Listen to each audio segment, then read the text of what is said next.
Welcome back to The Way We See It. Today I am back with the gorgeous Breanna again. I know we had some massive feedback, loads of love on the last podcast that we did together, so we thought we would jump back on. We are going to talk about a couple of things today. The first one being around control, because I am a self-confessed recovering control freak, which was really useful being a control freak when I worked in events, because it meant that nothing went wrong, and if it did go wrong, I fixed it. But the reality of life is, and especially over the last, 12 to ongoing months, control is something that we have all had to release and, in Breanna's words, just before we jumped on, surrender to. And so for me, I have been on a massive journey of learning to let go of control and to focus on controlling the controllables. And so I know how difficult this can be, but actually how empowering and fundamental really it is to real happiness and kind of that sense of progression, but without getting obsessed with the fact that you're not there yet. So Breanna, I know that I'm sure you've probably worked with lots of people and had lots of conversations about control and had your own journey. So I'd love you to share a little bit about kind of your story and your journey with the control thing.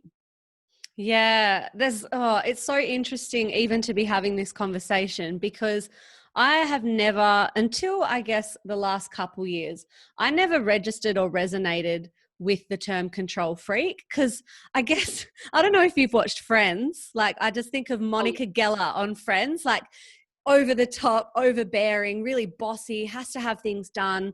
And I was sort of like, that's not me per se. I'm not that sort of archetype, but I am like, if I can't do everything, I'll do nothing. And if I can't get it perfect, again, I'll do nothing. And I guess it ties into a little bit of perfectionism as well. And that's something that came up when I started my own business. Like, holy shit, you can't control a lot of the outcomes. You can't control what's going to happen in business. You can't control so many things. And that caused a little bit of angst for me in moments where it was another journey of like, really relinquishing control and learning to surrender and working through that. Like you said, this year has been all about figuring out how to let go. And it's an awesome, again, if we want to look for the positives out of 2020, it's such a good lesson for anyone to learn. We can't control everything. And as much as humans need to have that sense of safety, it's not always going to be there for us. So it's a great lesson. Totally. And I in my events job was definitely Monica Geller, kinda less neurotic, but definitely, bossy, spreadsheet, headset. That was me. Like when she's running Phoebe's wedding in Friends, like that is literally me, my dream. Like I am that girl. So I obviously resonated with that. My whole family was younger. I was like, oh, all right, Monica, and it's not because I'm OCD and that kind of thing. It's just because I like to know how things were going to run. And I actually think that came from self-parenting very young. So my mum had my brother when I was 10 years old. So it's quite a big gap between my brother. My sister was 8, so it was 2 years apart. And then you got my brother who's, another 8 years on. So parenting energy switched from helping young girls grow up to nursing a baby again. And I think that made me kind of go, oh, well, I'm just going to look after myself then. And it was something I wanted to do. I was willing to do. But I think from when you become someone who's quite responsible for yourself at a young age, for whatever reason, negative or positive, I think the knock-on effect of that is a sense of trying to control as much as possible so that you don't get that kind of feeling of being out of control or that you don't know what's going on. And I always think about relationships, like early relationships for teens and kind of late teens. And we want to know the outcome because it's a whole new experience, And I remember being the first relationship I ever had, proper relationship I ever had. And he cheated on me. We're in like 16, but at the time, worst thing ever. But he cheated on me, and I remember being so surprised by it, and like that it just it felt like it came out of nowhere. But then after that, I feel like that's where my control tendencies really kicked in, because feeling that sense of shock or that sense of, I want of a better word, trauma, was such a feeling of being out of control that I didn't like, that I thought the antidote to that is to be in control. And I know this happens to so many people, right? Like, I actually had a conversation with a woman whose son was in a car accident. And after that, she became quite controlling because she wanted to protect him. And I do think that we use control as a way to mitigate our fears. And we think that the more that we control, the less pain or discomfort we will have to feel. The reality is that isn't true.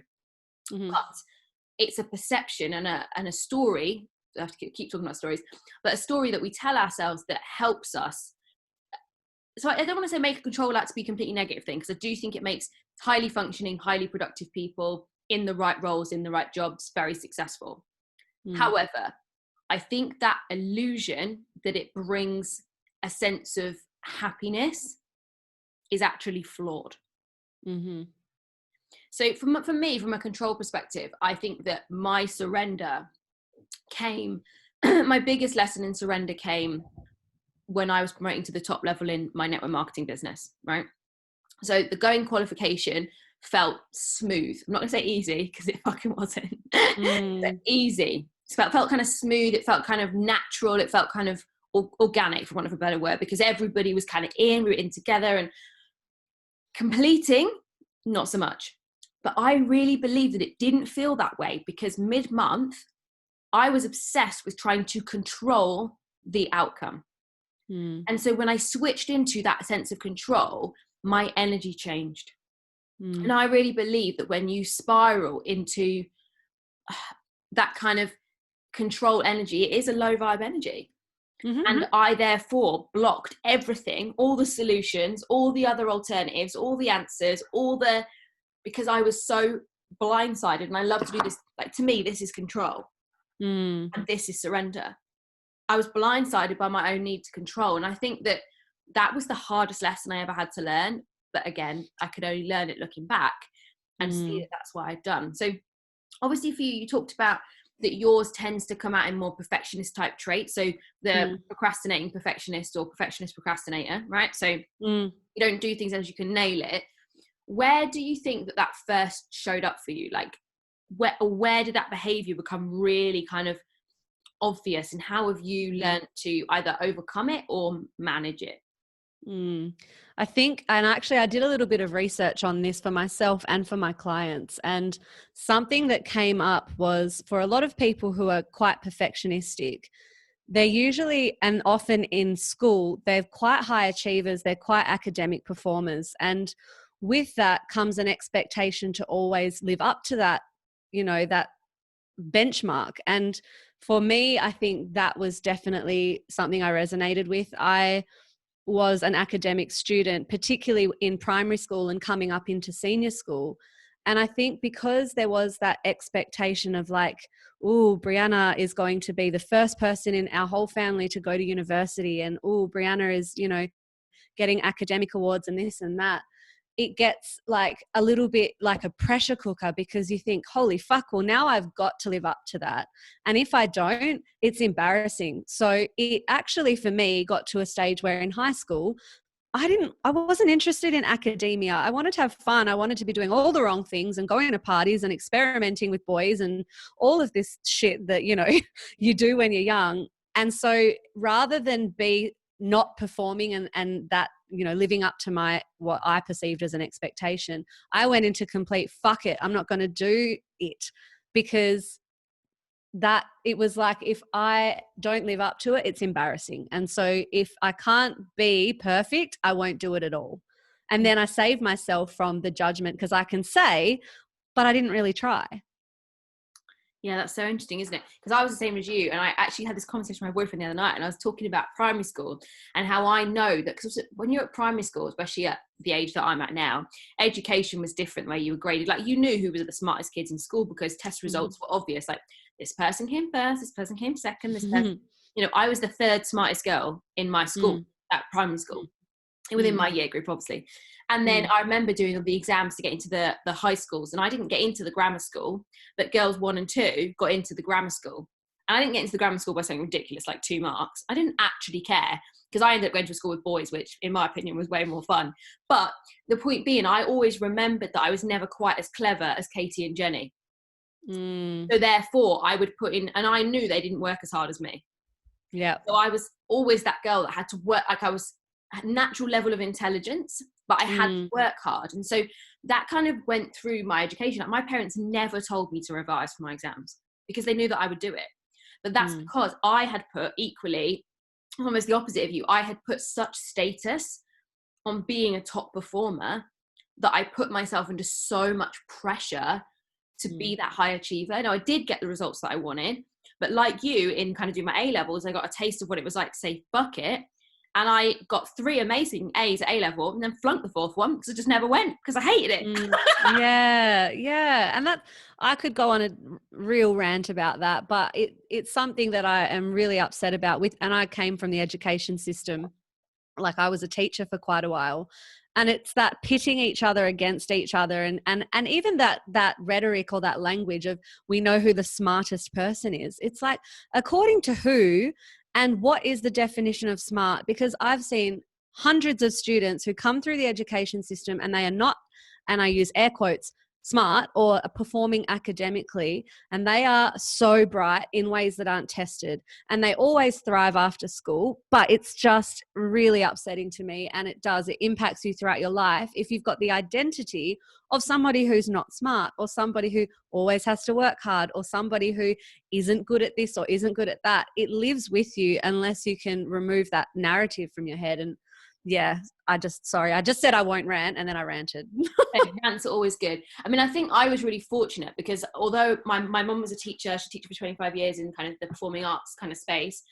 I think that as much as I had put myself under that pressure to that academic person, I was also really fortunate that my dad got no GCSE, the equivalent, obviously at the time. My dad got no GCSEs, no qualifications, dropped out of school at 15, and went on to build a multi-6-figure business. So I had a role model of somebody that. So I was quite fortunate in that I was chasing almost down that academic, I don't know what the word, journey, I guess.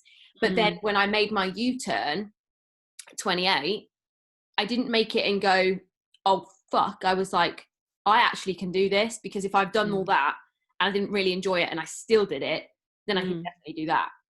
And so I think it's all a lot of it is to do with the role models that you have, to do with, obviously parenting's fucking everything, isn't it? I mean, literally. Do you know what I used to do? I used to go to therapy. I used to be like, I don't want to talk about my childhood. Like, it was fine.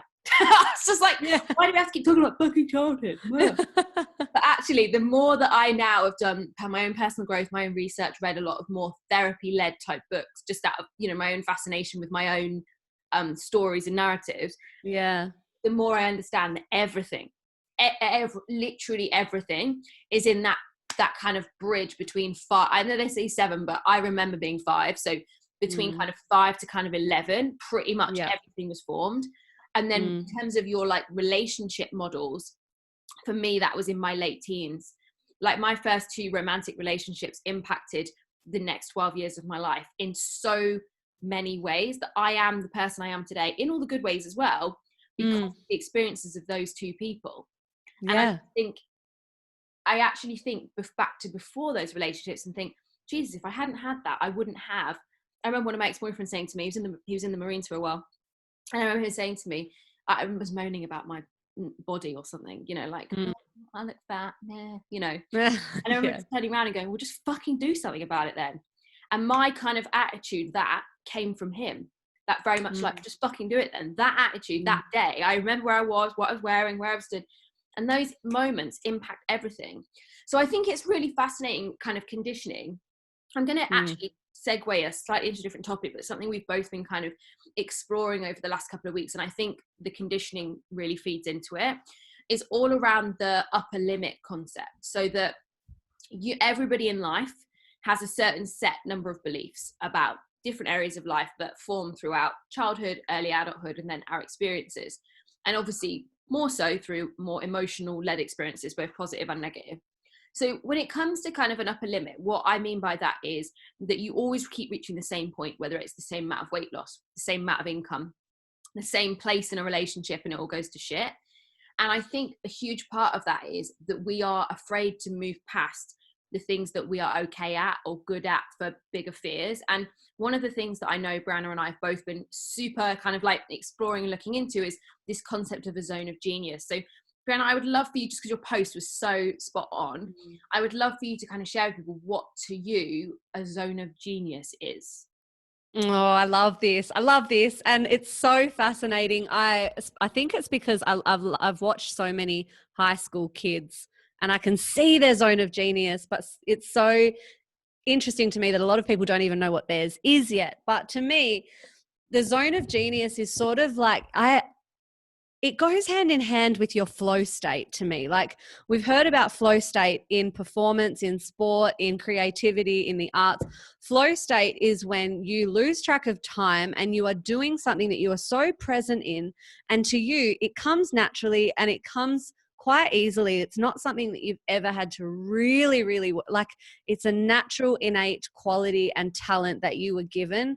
And I guess you could probably see it there your whole life. Like, it's just in you, it's innate, and it is your zone of absolute, like, it is, I think, where you're probably put on here to explore that thing, whatever it is, and to go deeply into it. And like in the post, I think I posted last week or this week, when you do pursue things that are in your natural zone of genius, things happen quicker for you, and it doesn't seem hard because it comes naturally. And what's funny about it is, because it comes naturally to you, you assume that everybody else can do it and that it comes naturally to everybody else. But other people are watching thinking, holy fuck, how does she just speak confidently in front of people? Or how does that guy analyze numbers? Like, it doesn't come naturally to some people. To others, it's just their zone of genius. It's what they do without really having to try.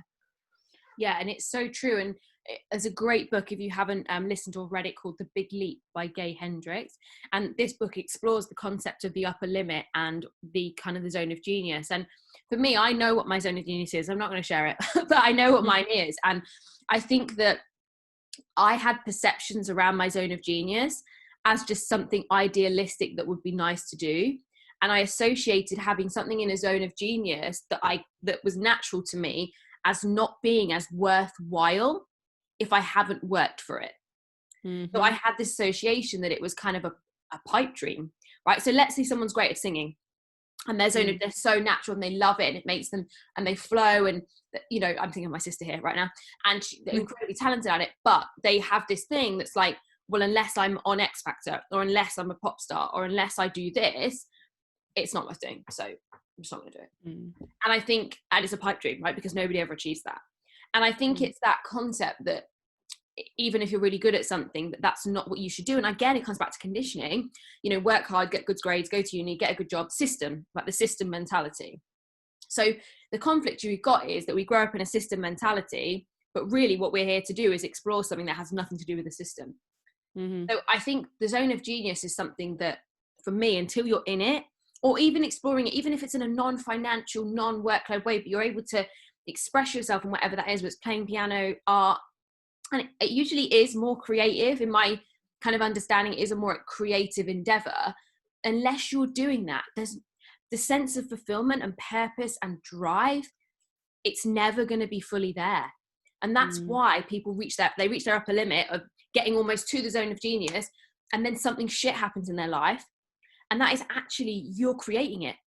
You create it because you don't know how to move past it. And the book talks about, I hate the term self-sabotage, but ultimately talks about why we self-sabotage. So example, why someone who's super successful in work suddenly might have an affair and destroy their marriage. Or why somebody who's got great relationships might then do something that gets them to lose their job. And I think we think these things are coincidental, or that someone just fucked up. And actually, when you start to show people what you do when you reach your upper limit, you create scenarios that keep you small. And for me, that was just like, I could literally put the clusterfucks of the last 5 years of my life, shall we call them, and I could literally nail it every single fucking time. I was like, oh my God. So for you, Breanna, what do you think, did you have an upper limit, or have you had an upper limit that you have, like a ceiling that you have broken through? And if so, I guess, without the finer details, but how did you overcome it or break through that ceiling? I think, like what you just said, if it comes naturally to you and you've got the conditioning that it should be something that you should work hard for and it's a pipe dream, that resonates, because my zone of genius has always been writing and speaking, like public speaking and writing. And because it came naturally, but also, who wants to be that broke writer, like that struggling author, or anything like those are the programs that were running in my head. Oh yeah, writer, I'm going to be a writer. And it's like, who says that as a really academic student that, you know, is actually going to law school? I went to law school because I couldn't face saying I want to be an author. And I want to be you know, writing was my zone of genius. And I only recently actually started writing again. I mean, I was an English teacher for a while, but I didn't write. I taught other people to write. And I was always thinking, oh, fuck. Like when I saw talented writers and I was reading their things, I was like, God, I hope they really do something with this, because I didn't. And it's so sad how many people are really not putting their talents out there for the world because of this conditioning that, well, it's obviously not the right way to go. But yeah, recently I just started writing again. And that's what the post was about, because I was working within my zone of genius and doing something that was actually quite natural to me. It got picked up online. It went quite viral. I got offers to write for big publications. And I was like, holy fuck, imagine if I did this 10, 20 years ago and actually just stuck at it. Yeah, totally. And it's so interesting that you said that about who wants to be the broke author, because I come from a family of performers, and you know, like my auntie was on the West End, my mum was a theatrix, my parents did amateur dramatic, my sister and brother are mega talented singer and rapper and like actor and actress, like they're unbelievable. But I told myself the story at 18. I literally applied to drama schools, got into drama schools, and then I just had this moment, and I guess because I was reaching my upper limit, right, where I was like, oh my God, I don't want to be that broke performer chasing down 17 auditions a day. I was like, I'm going to take a gap year and go figure out what I want to do. In that gap year, I then worked at a festival as a PA to the events manager, decided to go do events. Because obviously my control freak, my zone of competence, my zone of excellence, being organized, controlled on it, those kind of skills had obviously come out of me. That made sense to go into that career. But it wasn't the thing that lights me up or allows me to grow. But I told myself the story that I was going to be broke and not on money. And I, from a very young age, through my childhood, like most of us experience, lack of money, pain, and lack of freedom. And so I was like, money equals freedom. And with my number one value being freedom of choice, I was like, fuck that. I was like, I need money. And isn't that interesting how we tell ourselves that money even plays a part in, if you can't earn money from it, then you shouldn't do it. Or it's not a worthy thing to do if you don't earn money from it. Yeah. It's such a adult thing to think. Like, it comes back to adults don't really, there's so many of us that we start taking life so seriously. And if it doesn't have an end result or outcome that equals money, it's like, why do it? So we don't play, we don't have fun, we don't do something simply for the sake of doing it, which ironically, when you do something just for the sake of doing it and you become present and you get into that flow state, you're probably more likely to make money from it anyway, because you're doing it effortlessly because it's something you enjoy. But it comes back to that whole, adults really need to take the reins and take responsibility for having more fun and just not taking it seriously. So how do you do that? How do you get yourself into that flow state, or that's your state of genius? How do you go from, the daytime Breanna, the coaching, the doing all the things that maybe are in your zone of excellence, right? And then how do you take yourself from that zone of something you're good at, or that you can do in your sleep, to that thing that puts you in that amazing state of energy and flow? How do you transition? To me, it just comes as bursts of inspiration, and it will just come to me like a download out of nowhere, and I'll have ideas churning. Like, I'll be in the gym and ideas will come to me, and it's just like a flash of inspiration, and I just do it. It's that simple. Like, I'll start writing. And again, everything comes back to self-awareness. As soon as you hear that narrative in your head, like, oh, there's no point in doing that, you just go to that voice in your head. No, there is. Fuck off. I'm going to do this because I'm inspired. Like, no other reason. Just I'm inspired and it's fun. Yeah, I totally agree. And when anything ever comes to me, like a good post, a great video, whatever, because I obviously use social media really as my medium to kind of, for my expression, my zone of genius is definitely, I'm not going to call it performing, because it's not. I'm not a talented singer. I'm not an incredible actress because I didn't cultivate those skills.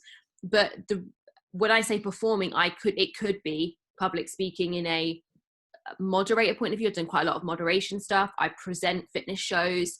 I teach posing, which is obviously very expressive. And, so there's lots of ways that my zone of genius kind of creeps out, whether it's, you know, public speaking for, like, you know, a marketing business or social media. But the inspiration that comes to me to write the script or say the funny things or have the rant, right? Like you, they come out of nowhere, but they come because I give myself headspace. And I don't mean the app. I mean, I go out with the dogs and I don't listen to anything, or I'm working out on the cross trainer. I've got some great music in my ears. I'm sweating my ass off.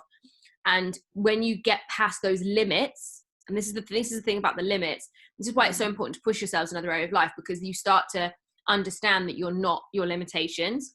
And I usually find that when I'm going past my limitations is when it comes. And I think it, you know, we could talk for hours about whether or not it is a download from a separate, you know, an energy source or whatever, you know, the Abraham Hicks world, or it is you've created it from, you know, a deep embedded story that you've told yourself or an experience that you've had and you've reinterpreted it. So that's one for another day. We'll talk all about we could talk about the law of attraction. There we go. Do a good one on that. Yeah. But I definitely think you're right. The zone of genius comes as something that feels relatively natural. But I just think we live in such a conditioned world. A lot of people don't even know how to do that. They don't even know what that is. No. So fascinating. Well, I have loved chatting today. Like, just such a topic we could really explore and kind of get into. And I know that if you have any questions, you can obviously message either of us and we can share with you kind of a little bit more on this topic. But a great book that talks all about the zone of genius is The Big Leap by Gay Hendricks.